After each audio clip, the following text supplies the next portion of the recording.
नाज़रीन, प्रोग्राम तस्लीस या तौहीद के इस नए एपिसोड में हम आपको खुशामदीद कहते हैं। आज के इस प्रोग्राम का मौजू बहुत ही दिलचस्प और ज़रूरी है, जो कि कम्युनिटी डेवलपमेंट है। और आज इस शो में हमारे मेहमान ख़ुसूसी हैं मिस्टर फेबियन फ्रांसिस, और इनके साथ हमारे साथ मौजूद हैं भाई Suleman John. Mister Fabian Francis DC property company के ओनर हैं और आज हम इनको अपने प्रोग्राम में स्पेशली वेलकम करते हैं। Thank you for coming.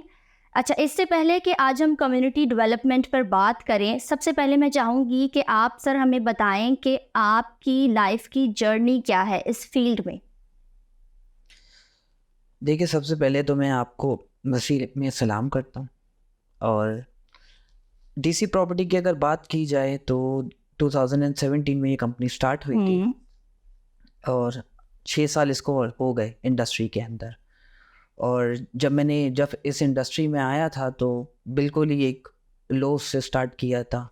And खुदा के फजल से today we have great achievements and market of success काफ़ी अच्छी है। एंड अच्छी बात ये है कि काफ़ी लोग जानते हैं, वेल नोन है। एंड ज़्यादातर मेरा जो वर्किंग मॉडल है वो है कम्युनिटी बेस्ड हो गया, बैंकिंग साइड हो गया, एंड ओवरसीज़ जितने भी हमारे पाकिस्तानी क्रिश्चियंस हैं उनके साथ है। उनकी प्रॉपर्टी को देखभाल करना, टेक केयर करना, बेचना, ख़रीदना। And it's a registered company. ठीक है, तो आप क्या समझते हैं, आपके मुताबिक कम्युनिटी डेवलपमेंट से क्या मुराद है, इसका क्या मतलब है? देखिए, अगर हम कम्युनिटी डेवलपमेंट की बात करेंगे तो बहुत सारी चीज़ें, लेकिन क्योंकि मैं रियल एस्टेट से मेरा ताल्लुक़ है तो मैं रियल एस्टेट के पॉइंट ऑफ व्यू से बिल्कुल। अगर हम प्रीवियस रिकॉर्ड देखा जाए तो हमारी कम्युनिटी इस्टेब्लिश थी, लेकिन एज़ कम्पेयर आज 2021 एंड 22 में जो रेशियो बहुत अच्छा है। आज स्टैंडर्ड ऑफ लिविंग बहुत अच्छा है हमारे क्रिश्चियंस का, नो डाउट। शुक्र है खुदावंद का इसमें। ठीक है। अच्छा सुलेमान भाई, मैं चाहूँगी कि आप जैसे, क्योंकि आपको पता है कि हमारे प्रोग्राम का जो है वो मौजू है तस्लीस या तौहीद, ठीक है? तो इससे पहले कि हम इस टॉपिक को थोड़ा सा आगे लेकर चलें, सबसे पहले मैं चाहूँगी कि कम्युनिटी डेवलपमेंट को आप ट्रिनिटी के साथ किस तरीके से लिंक कर सकते हैं, थोड़ा सा इस पर रोशनी डालें। थैंक यू अनमोल। और हमने पिछले प्रोग्राम्स में डिस्कस किया है कि बजाय इसके कि हम किसी फ़लसफ़े या इल्मी नुक्ता नज़र से तस्लीस को समझें, बुनियादी तौर पर तस्लीस फैमिली है जी, और तस्लीस ही कम्युनिटी है जी। और यही मौजूदा जो आप समझ लें एक तसव्वुर है या इलाहियाती पस मंज़र है कि तस्लीस को, खुदावंद यीशु मसीह की ज़ात को, उसके तजस्सुम को भी हम कम्युनिटी के साथ ग्रो या एक आप समझे ख़ानदान, एक कौम की सूरत में हम उसको देखें। तस्लीस में क्या है, हम देखते हैं कि 3 अकनूम है, बाप, बेटा और रूहुल कुद्स। वो तीनों बराबर हैं और वो तीनों मिलकर काम करते हैं किसी बड़े मकसद के लिए। यानी कि अगर हम इंसानी नजात की बात करें, हम कायनात की देखभाल की बात करें, तो कम्युनिटी के अंदर ये है कि एक कम्युनिटी है, उसमें सब लोग साझे हैं, उनकी अपनी एक शनाख्त है, उनके अपने कुछ खसूसियात हैं, उनके गिफ्ट्स हैं, लेकिन वो मिलकर एक कॉमन मिशन के लिए काम करते हैं। और हमने ये भी देखा था कि तस्लीस को हम बुनियादी तौर पर जानते ही उसके कामों से, या जो 3 अकनूम है उनके जो वर्क है, उनके जो काम है, उनके जो किरदार हैं, उसके वसीले से हम उनको जानते हैं। अब यही अक्स हमें क्रिश्चियन कम्युनिटी में नज़र आता है या नज़र आना चाहिए कि हम वो लोग हैं जो मसीह के नाम से जाने जाते हैं। अब इसके अंदर फ़िरका या डिनोमिनेशन फ़र्क हो सकता है और आपकी अंडरस्टैंडिंग का लेवल भी डिफरेंट हो सकता है, बिल्कुल। लेकिन बुनियादी तौर पर जो पौलुस रसूल कहते हैं कि हम मसीह में एक हैं, तो हम सारे मसीही जो हैं वो हम एक हैं। हम एक घराना है, हम एक कम्युनिटी हैं, इसी को खुदा की बादशाही, इसी को मसीह का बदन, इसी को चर्च या कलीसिया भी कहा जाता है। तो अगर हम तस्लीस से सीखें तो ये कि हम फिर अपनी जो इनफरादी, हमारे जो अपनी पर्सनैलिटीज़ हैं, हमारे अपनी जो नेमतें खुदा ने हमें दी हैं, जो हमारी अपनी सलाहियतें हैं, तो फिर उसको हम एक कॉमन मिशन के लिए इस्तेमाल करें। तो वो मसीहियों का या चर्च का कॉमन मिशन दुनिया में क्या है? आम तौर पर हम कहते हैं इंजील की बशारत, आम तौर पर हम कहते हैं कि नजात की तकमील, आम तौर पर हम ये भी कहते हैं कि उसमें कहीं ना कहीं जो कुचले हुए लोग हैं, जो पिसे हुए लोग हैं, गरीब हैं, जो गुनाह में गिरे हुए लोग हैं, उनके लिए रिहाई का पैगाम लेकर जाना और उनको अपनी कम्युनिटी में शरीक करना, ये मसीही कम्युनिटी का काम है। तो इसका ताल्लुक़ हमारे ईमान से ये है कि ये मिशन भी और ये खसूसियत भी हमें खुदा की ज़ात से मिलती है, जो अपनी ज़ात में ख़ुद एक कम्युनिटी है, इसीलिए मसीही लोग भी शुरू दिन से ही एक कम्युनिटी की तरह ही वो रहते हैं साथ। बिल्कुल, आपने कहा है कि जो कम्युनिटी डेवलपमेंट है उसमें एक कॉमन मिशन होता है, जी। एक कॉमन गोल होता है। लाइफ में इंसान को किसी भी गोल तक पहुंचने के लिए बहुत सारे चैलेंजेस का सामना करना पड़ता है, राइट? कोई भी चीज़ आपको जो है ना घर बैठे नहीं मिल जाती, चाहे वो आपकी प्रोफेशनल लाइफ हो, चाहे वो आपकी मिनिस्ट्री लाइफ हो। बहुत सारी चीज़ें हैं, बहुत सारे चैलेंजेस आपको फेस करने होते हैं, और उन चैलेंजेस को फेस करने के लिए एज अ क्रिश्चियन हमें फ़ेथ की ज़रूरत पड़ती है। तो मैं सर आपसे ये क्वेश्चन करना चाहूँगी कि कम्युनिटी का जो है डेवलपमेंट का फ़ेथ के साथ, क्रिश्चियन फ़ेथ के साथ क्या ताल्लुक़ है? देखिए, अगर आप बात करें डेवलपमेंट की और फेथ के साथ, तो मैं आपको एक अपनी मिसाल देता हूँ, तो वहाँ से आप समझ जाएंगे कि जो रियल स्टेट में, क्योंकि मेरे शो में मैंने आपसे पहले भी अर्ज किया, ये मेरा शो, तो ये एक बहुत सब्र वाला काम है। और बीइंग अ ह्यूमन, हम इंसान होने के नाते हम कोशिश करते कि बस हर काम जो है ना बहुत जल्दी से हो जाए। एग्जैक्टली। ठीक है, एंड अगर वो नहीं होता तो हम अपने आप से डिप्रेस्ड या और सॉर्ट ऑफ डिस्करेज हो जाते हैं। तो फेथ का मतलब होता है कि आपको नहीं पता कि क्या आगे क्या आने वाला है, बट फिर भी खुदा पे बिलीव करना। सो आई थिंक कि अगर जितनी भी मेरी अचीवमेंट्स अब तक है, एंड जैसे मैंने आपको बताया, शुक्र है खुदा का, वो सारी बेस्ड ही फेथ के ऊपर है। कि मुझे इस बात पे 100% यकीन था कि खुदा मुझे कामयाब करेगा।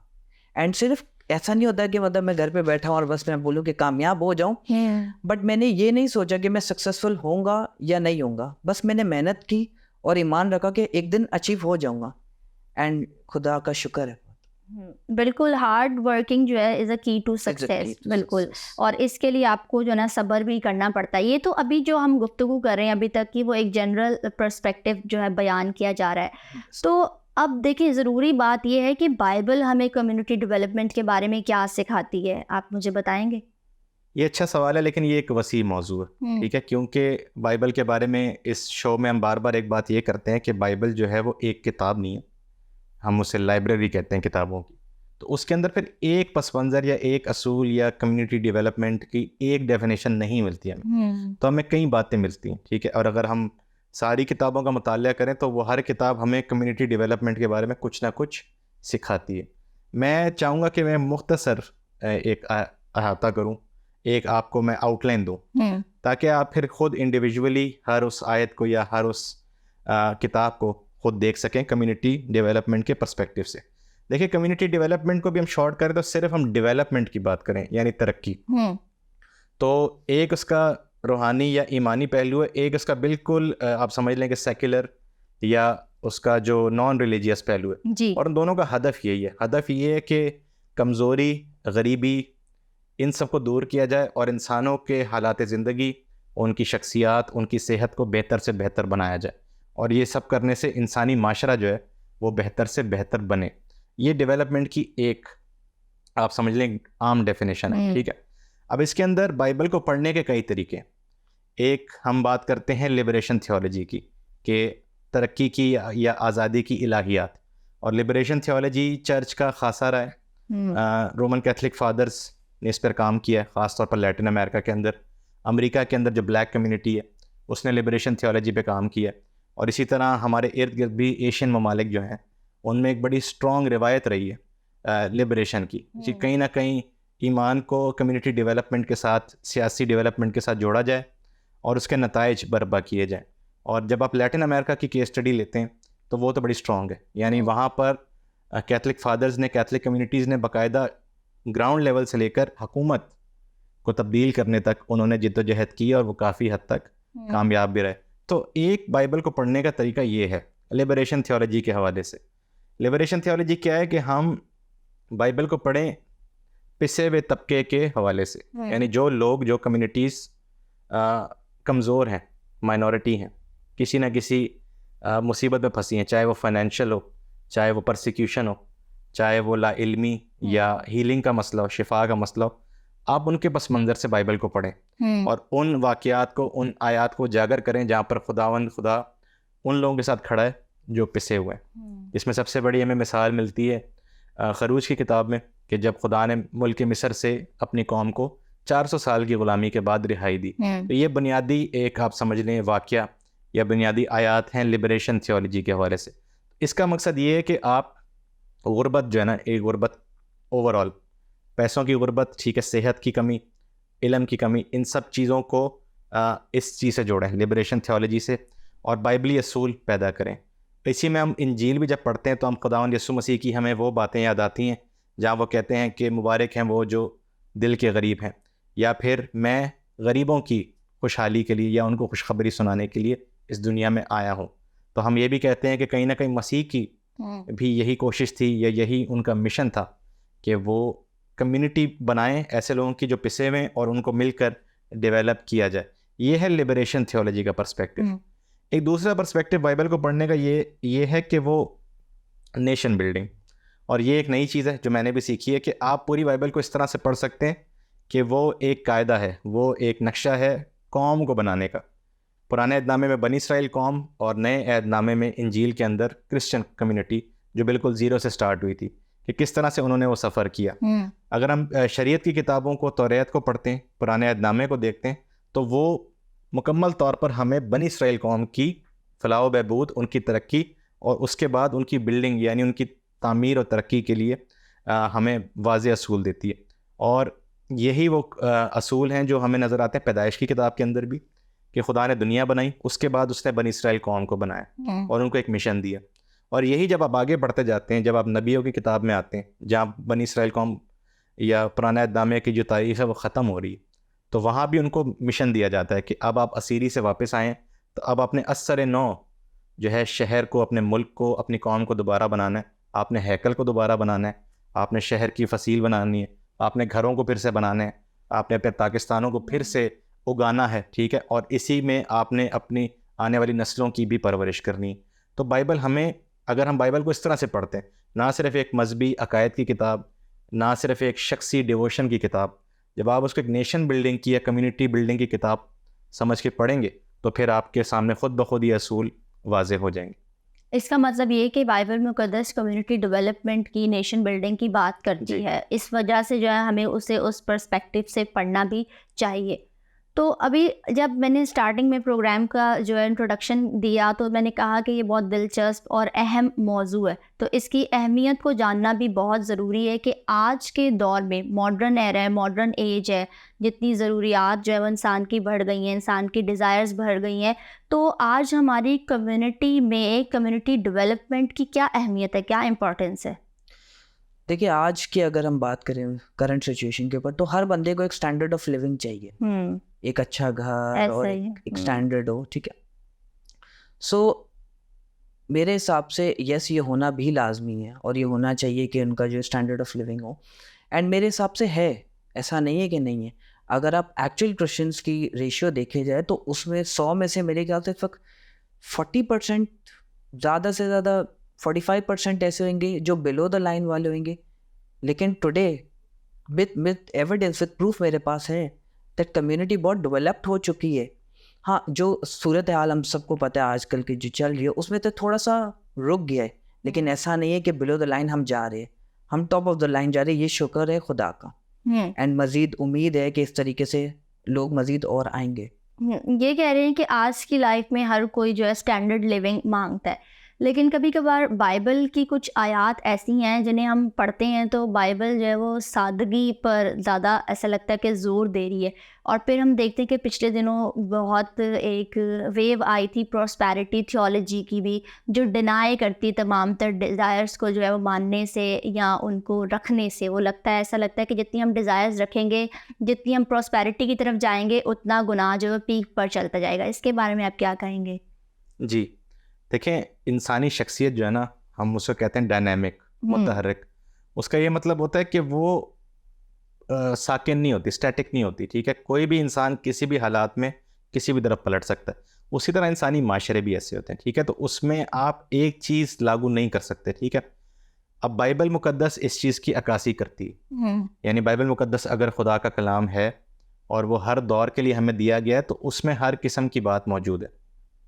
प्रॉस्पेरिटी थियोलॉजी जिसकी आपने बात की, उनका ये नुक्ता नज़र है, या जो उनके प्रीचर्स हैं, वो ये कहते हैं कि अगर आप मसीही हैं तो जो मादी तरक्की है, मटीरियल प्रॉस्पेरिटी, ये आपका मुकद्दर है और ये आप खुदा से मांगे और खुदा आपको देगा। उसके बरक्स आप ये भी कह रही हैं कि बाइबल की कुछ ऐसी भी आयतें हैं जो सादगी पर जोर देती हैं, और फिर कुछ लोग ऐसे हैं जो बिल्कुल उसको अपनाते हैं। इसके अंदर आप रहबानियत आ गई, हम कैथलिक फादर्स को, नन्स को देखते हैं, उनके अंदर भी ऐसे सिलसिले हैं, रूहानी सिलसिले जिन्हें हम ऑर्डर्स कहते हैं, जो बिल्कुल ही आज भी ऐसे लोग हैं। मेरे बहुत सारे दोस्त हैं फादर्स, लेकिन वो फ़ोन नहीं रखते, तो उनसे रब्ता करना भी मुश्किल। लेकिन ये वो बात है कि हम बाइबल की इस जो डायनामिक नेचर है ना, इसको रद्द करके हम एक्सट्रीम्स को ले लें। यानी आप बोले कि नहीं सिर्फ यही है, सिर्फ प्रॉस्पेरिटी थियोलॉजी है या सिर्फ सादगी, ऐसा नहीं है। ठीक है, तो ये ज़िंदगी के मुख्तलिफ शेड्स हैं। ठीक है, कभी कभी आपको ज़रूरत होती है, आप मटीरियल जो प्रॉस्पेरिटी है उसकी ज़रूरत है, आप निगलेक्ट के साथ या बहुत बुरे हालात में नहीं रह सकते, और रहना भी नहीं चाहिए। यह आपके लिए तो शायद अच्छा हो, लेकिन community wise, family wise, overall एक माशरे के लिए चीज़ अच्छी नहीं है कि उसके ज़्यादातर लोग जो हैं वो गुर्बत में या गुर्बत की सतह से जानबूझ के, हालात की जो गुर्बत है ना, वो तो उसका आप कुछ नहीं कर सकते, और ये फितरी बात है। लेकिन अगर आपका माइंडसेट नेगेटिव है, उसकी वजह से आपको मसाइल पैदा हो रहे हैं, तो ये चीज़ बाइबल नहीं सिखाती। वो जो सादगी भी ना, सादगी भी आप कर सकते हैं, कोई ऐसी बात नहीं, और सादगी ही होती है। आप जितने इस्टेब्लिश होते हैं, आप ज़्यादा खुदा पर तवक्कुल करते हैं, सादगी, क्योंकि आपका बेस, आपको पता है कि एक चीज़ कितनी मुश्किल से मिली है और ये चेंज भी हो सकती है सूरत हाल, तो आप खुदा पर तवक्कुल करके जीते हैं और सादगी में भी रह सकते हैं। उसके बरक्स आप माशरती स्टेटस में इतने हाई ना हो, उसके बावजूद आप अयाश हो सकते हैं, और ये होता है कि बहुत कम वसाइल में भी लोग अयाश होते हैं और वो फिर उस दलदल में फंसते जाते हैं। ठीक है, तो ये है कि अब बाइबल की एक एक्सट्रीम को ना लेके चलें। प्रॉस्पेरिटी वाले क्या करते हैं कि उन हवालों को भूल जाते हैं जिसमें दुखों का जिक्र है, मसीही ज़िंदगी के चैलेंजेस का जिक्र है, या मसीह के लिए जान देना या दुख उठाना उसके लिए, उसको वो रद्द कर देते। बरक्स उसके वो कुछ लोग ऐसे हैं जो सिर्फ दुखों की बात करते हैं, तो वो भी आपको पता है आपकी जहनी जो सेहत है, मेंटल हेल्थ, उसके लिए भी कोई इतनी अच्छी बात नहीं है कि आप हर वक्त ये सोचें नहीं हम तो खुदा के लोग हैं तो हमने दुखों में ही रहना है। तो इसका एक बैलेंस हमें ढूंढना है। ठीक है, ये मुश्किल काम है, लेकिन आहिस्ता आहिस्ता हम सोचें और एक बैलेंस ढूंढें। ठीक है, ओवरऑल सादगी रखें, लेकिन ये कि निगलेक्ट ना करें अपने आप को, और सिर्फ अपनी नेगेटिव बिलीव्स की वजह से जो खुदा आपको तरक्की या ब्लेसिंग देना चाह रहा है उसको आप ना रोकें। मतलब ये कि आपकी गुफ्तगू से मैं इस कंक्लूजन पर पहुंची हूँ कि हमें बैलेंस मेंटेन करना है, बिल्कुल, ना ही हम इतनी अमीरी के पीछे भागें कि हम खुदा से कभी कभार बहुत ज़्यादा पैसा आपको दूर भी कर देता है। ठीक है, और ना ही हम इतनी गुर्बत में रहें कि शायद खुदा से जो है वो ईमान भी हट जाए हमारा, तो हमें बैलेंस मेंटेन करने की ज़रूरत है।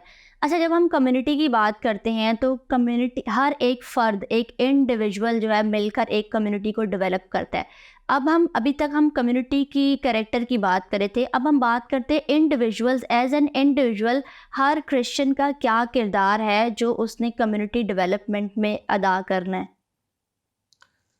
देखिए, अगर कम्युनिटी डेवलपमेंट की बात करते हैं ना, तो मुझे इस वक्त जो सिचुएशन लगती है वो है माइंडसेट।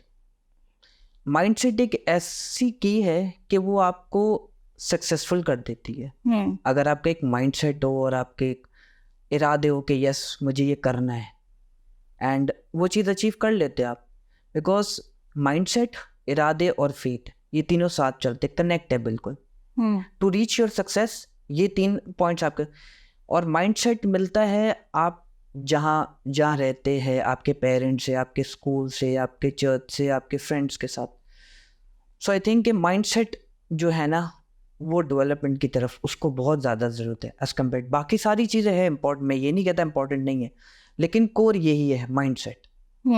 मतलब ये कि जब हर एक इंडिविजुअल अपने माइंड में ये चीज़ डाल लेगा कि हमें अपनी कम्युनिटी को डेवलप करना है, तो एज अ कम्युनिटी हम ज़रूर डेवलप हो सकते हैं, राइट? अच्छा, कौन कौन से एलिमेंट्स हैं जो हमारी कम्युनिटी को डेवलप कर सकते हैं, वो कौन से अनासर शामिल हैं? जी, इन्हीं की मैं बात को आगे बढ़ाऊंगा कि कम्युनिटी डेवलपमेंट तब तक नहीं हो सकती जब तक आप एक इनफरादी तरक्की या इनफरादी डेवलपमेंट का ना सोचें। अच्छा, इसका ये कोई साइंस नहीं है, मतलब जो मैंने बात की है कोई हतमी बात नहीं है। कभी कभी ऐसा होता है कि आपको इंडिविजुअल्स को निगलेक्ट करना पड़ता है अपने वसी तर मकासद पूरे करने के लिए, और इसमें आप देखते हैं जो हुकूमतें होती हैं वो इसी तरह प्लान करती हैं। यानी इसमें कुछ लोग रह भी जाते हैं क्योंकि वो एक एवरेज को देख रही होती हैं कि इतने लोगों को हमने फ़र्ज़ करें गुर्बत की सतह से निकालना है, जो कि आपको पता है हमारे मुल्क ने ये अचीव किया है काफ़ी हद तक 90s में और पिछले कुछ सालों में भी, कि गुर्बत की सतह से काफ़ी, हमारे पड़ोसी मुल्क ने इससे भी ज़्यादा किया और हम रीजन में देखें तो चाइना ने सबसे ज़्यादा किया है। लेकिन उसमें आप देखें ना कि उनका मॉडल कम्युनिटी बेस्ड है, इंडिविजुअल बेस्ड नहीं है। उसके अंदर कहीं ना कहीं आपको हुकूमत की सख्ती नज़र आती है, जिसको मगरिब फिर चैलेंज करता है कि देखें यहाँ पर इंडिविजुअल फ्रीडम्स नहीं है। ठीक है, तो ये क्लैश है और इस बैलेंस को मेंटेन करना भी बहुत मुश्किल होता है। बाइबल मुकद्दस जिस तरक्की की बात करती है वो कामिल तरक्की है, यानी जिसे हमारे उस्तादों ने हमें सिखाया कि होलिस्टिक डेवलपमेंट, यानी एक इंसान जो है ना वो सिर्फ एक रूह नहीं है या वो एक फ़र्द नहीं है, वो एक पूरा एक मुकम्मल उसकी शख्सियत है और उन्हीं शख्सियात से मिलकर एक मुकम्मल माशरा, मुकम्मल ख़ानदान या मुकम्मल कम्युनिटी बनती है। आम तौर पर हम एक समझ लें सनोबत में या डुअलिज़म में फंसे हुए हैं कि एक रूह की दुनिया है और एक जिस्म की दुनिया है, और जिस्म की दुनिया जो है वो गलत है और रूह की दुनिया जो है वो सही है, और हमने एक दिन इस जिस्म को छोड़कर रूहानी आप समझ लें एक दुनिया में दाखिल होना। ये अपनी जगह इसके फ़ायदे भी होते हैं, लेकिन इस सोच के नुकसान भी बहुत है। C.S. लुइस का एक बड़ा मशहूर कॉल है कि हम लोग इंसान एक जिस्म नहीं जिसमें एक रूह होती है, बल्कि इंसान एक रूह है जिसको जिस्म दिया गया। अब कहने को ये बड़ी खूबसूरत बात लगती है, लेकिन ये जो आपका जिस्मानी हकीकत है, आपकी जो जिस्म है, आपका मटीरियल है, आपके जो भूख प्यास, इन हकीकतों को ये बात निगलेक्ट करती है। ठीक है, तो बाइबल हमें सिखाती है कि ना सिर्फ अब हम टॉपिक पे जो हमारा तसलीस का एक टॉपिक है उस पर हम वापस आते हैं कि बाइबल हमें ये भी सिखाती है कि खुदा इंसान बनकर इस दुनिया में आया। अच्छा, उसके बारे में भी कुछ लोगों को गलत फहमी है कि वो बस बना as in acting, but it was not acting, it was God becoming human being. तो उसने इस जिस्म की दुनिया को, इस जिस्म की ज़िंदगी को इज़्ज़त भी बख्शी और इसकी ज़रूरत की तरफ भी उसने इशारा किया। और खुदावंद यीशु मसीह के बारे में ख़ुद ये लिखा है कि जब वो बचपन में, फिर लड़कपन में, फिर जवान हुआ, तो उसके बारे में लिखा है कि वो कदो कामत में बढ़ा, वो हिकमत में बढ़ा और खुदा और इंसान की मकबूलियत में भी वो बढ़ा। He grew, he developed. तो अगर आप उसी लफ्ज़ को जो बढ़ा है उसी को आप डेवलप भी कर दें तो बिल्कुल ग्रीक के हवाले से भी वो सही है। ये है होलिस्टिक डेवलपमेंट कि एक इंसान की फ़िज़िकल डेवलपमेंट, एक उसकी मेंटल डेवलपमेंट है, हिकमत जिसे हम कहते हैं, और एक ये है कि खुदा के सामने भी उसकी कबूलियत है। तो हम भी अक्सर आप देखते हैं कि हम अपने घरों में जब हम बच्चों के लिए दुआ करते हैं तो हम यही दुआ करते हैं लाशऊरी तौर पे, शऊरी तौर पे, कि ये दुनियावी तौर पर भी और रूहानी तौर पर भी ये बच्चा तरक्की करता रहे, क्योंकि आहिस्ता आहिस्ता हमारे पास ये पुराने ख्यालात ख़त्म हो रहे हैं, ये नए ख्यालात बढ़ते जा रहे हैं। जैसे जैसे हम अपनी कम्युनिटी में बढ़ते हैं आगे, जैसे जैसे इस मुल्क में हम कंफर्टेबल होते जा रहे हैं अपनी आइडेंटिटी के साथ, तो ये आहिस्ता आहिस्ता ये बात मसीहियत में आ रही है कि इंडिविजुअली हर बच्चे ने बचपन से ही ये चारों पांचों जो मैंने एस्पेक्ट्स आपको बताए हैं डेवलपमेंट के, होलिस्टिक के, इसमें वो बढ़े और पेरेंट्स इसके लिए कोशिश करें, टीचर्स कोशिश करें, और फिर करते करते कम्युनिटी के अंदर ये सेंस डेवलप हो कि हमारी एक जो क्रिश्चियन आइडेंटिटी है उसकी ना सिर्फ एक मजहबी हम इजहार करें बल्कि डेवलपमेंट के पर्सपेक्टिव से भी उसको हम सोचें। ये जो आपने होलिस्टिक डेवलपमेंट की बात की है, मेरे ख्याल से ये बहुत परफेक्ट टर्मिनोलॉजी आपने इस टॉपिक के हिसाब से चूज़ की है। वो इसलिए कि जब हम बाइबल मुकद्दस में देखते हैं कि खुदावन यीशु मसीह के बारे में लूका 2 बाब और उसकी 52 वर्स में लिखा हुआ है, और यीशु हिकमत और कदो कामत और खुदा और इंसान दोनों की नज़र में मकबूलियत हासिल करता रहा। मतलब वो स्पिरिचुअली भी, इकोनॉमिकली भी समझे और खुदा की नज़र में भी और सोशली भी, मॉरली भी वो डेवलप जो है वो कर रहा था। और अगर हम खुदावन यीशु मसीह की ज़मीनी ज़िंदगी पर गौर करते हैं, बशरियत जो उन्होंने गुजारी, उस पर हम देखते हैं कि जब वो खुदावन यीशु मसीह लोगों को जो है वो कलाम सुनाते थे, उसके बाद वो उनको फीड भी करते थे, खाना भी खिलाते थे। तो मतलब दोनों तरह की नीड्स जो है मसीह ने लेकर जो है वो चले। और जब वो किसी को शिफा देते थे, स्पिरिचुअली शिफा देते थे और उसको जिस्मानी तौर पर भी शिफा देते थे। तो मतलब ये कि हमें हर एरिया में एज अ कम्युनिटी हमें हर एरिया में काम करने की ज़रूरत है। अच्छा, अब हम देखते हैं करंट। अभी तक हमने बाइबल को देखा और उसके अलावा हम देख रहे थे कि जनरल पर्सपेक्टिव क्या है कम्युनिटी डेवलपमेंट का। आज हमारी दौरे हाजरा में क्रिश्चियंस की क्या सिचुएशन है? अगर हम प्रीवियस उसकी बात की जाए तो हाँ, जैसे मैंने आपसे पहले भी अर्ज किया था कि थोड़ी, बट 2021 एंड 22 ये बहुत अच्छा साल रहा है कम्युनिटी के लिए एंड काफ़ी एनहांस किया हम लोगों ने देखा जाए तो। कुछ उसके साथ जो करंट जो मार्केट है तो ऑब्वियसली आप सबको पता है और आप सब अवेयर हो इस बात से, तो वक्ती दौर के लिए स्टॉप है, बट आगे जो अच्छा स्कोप दिख रहा है, स्पेशली रियल एस्टेट के अंदर जो है वो बहुत डेवलपमेंट हो रही है, गवर्नमेंट लेवल पे भी बहुत डेवलपमेंट हो रही है, कम्युनिटी लेवल पे भी बहुत डेवलपमेंट हो रही है, एंड मोर ओवर जो ऑडियंस है, जो पब्लिक है हमारी, जो रियल एस्टेट चाहे वो रेंटल हो, सेल परचेस हो, तो बहुत ज़्यादा रैपिडली है। इन्वेस्टर्स भी बहुत है आप क्वेश्चंस में, पहले एज कम्पेयर नहीं थे, पहले हमें ढूंढना पड़ता था, लेकिन अब इन्वेस्टर्स खुद अप्रोच करते हैं। सो आई थिंक कि 2021 और 22 जो है वो रियल एस्टेट में बहुत अच्छा एक गया है फॉर आवर कम्युनिटी ऑल्सो। अच्छा, अभी भी मेरे ज़हन में बहुत सवाल है, लेकिन क्योंकि प्रोग्राम का वक्त ख़त्म हो जाता है तो मैं चाहूँगी कि इसी प्रोग्राम को हम अगले एपिसोड में भी कंटिन्यू करें। जी नाजरीन, आज के प्रोग्राम में हमने क्रिश्चियन डेवलपमेंट के ताल्लुक से गुफ्तगू की है। उम्मीद करते हैं कि आज का प्रोग्राम आपके लिए बाइस बरकत साबित हुआ होगा। हमें और हमारी टीम को ज़रूर अपनी दुआओं में याद रखिएगा। बहुत शुक्रिया।